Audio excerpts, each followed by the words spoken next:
Right, I'm going to do a little test here, flexibility test. So I've got two plastic spreaders. I have keyed them with 240 grit. I'm going to put some adhesion promoter on both of them.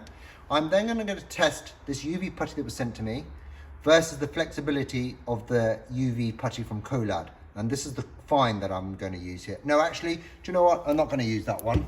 I'm going to use the coarse. So that will be a, as it says, coarser, slightly thicker UV putty, so it'll be interesting. I'm going to cure them both with the Hedson IRT UV Smart Lamp and give you the results in a moment. I'm going to apply the same amount, just a dollop on the end of this spreader. So I've already used a adhesion promoter on here. So I'm just going to thinly spread that over. You don't want a lot. Okay, so that's evenly spread over that one. Wipe this off. And now I'm going to do the same with the Colad.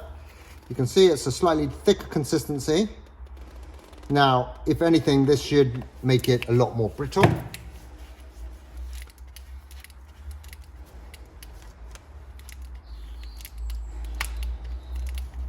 Right, so there we go. Put the glasses on and give it a quick cure. Colad takes 3 seconds and we'll come back with the results in a moment. All right, so let's see which ones work. So I'm going to bend them both the same. So I'm bending it, you can see that is just starting to crack and delaminate. That was the UV putty that was sent to test. I can't say the name. And this is the Colad one. It's now starting to just crack, but it's not delaminating. And that's an extreme bend compared to the other product. So for me, the better product is definitely the Colad.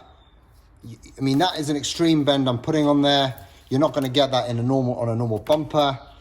And if you did, there'd be more damage compared to this where it's starting to delaminate. So yeah, a much better product.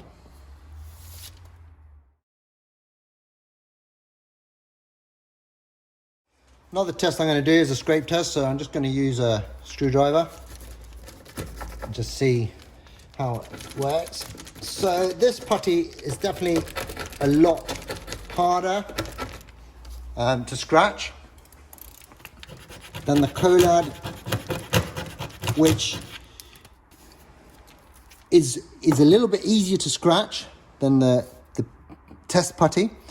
But the thing is, the way that this, and again, you know, I'm looking at it compared to normal putties and fillers that I would use. This is what I would expect from a normal filler if I was going to go and scratch it with a screwdriver. And this one is just a little bit too hard, and I think that's what is an issue with the flexibility in it, and probably the result is of why it delaminates. Okay, so that was a really rough test, but you know, I'm using these products every day. I know how they perform. I know what I expect them to, how I expect them to deliver. And for me, that test putty that was sent, you can see the difference. I wouldn't use it. And I've gone back to the company and let them know that. I also get other UV fillers or putties into my shop. You don't see them all because if they're not going to work, there's no point in me sharing it with you. However, with these two are the absolute game changers in UV cured putties. And this is the coarse and the fine. And I would definitely put my own name to endorsing them if I was in a position to do that. So I highly recommend them. If you want to be UV curing and you want a good UV putty, check out these Colads. You wouldn't regret it. 3-second cure, flexibility, works on metal, works on plastic. It's a win-win.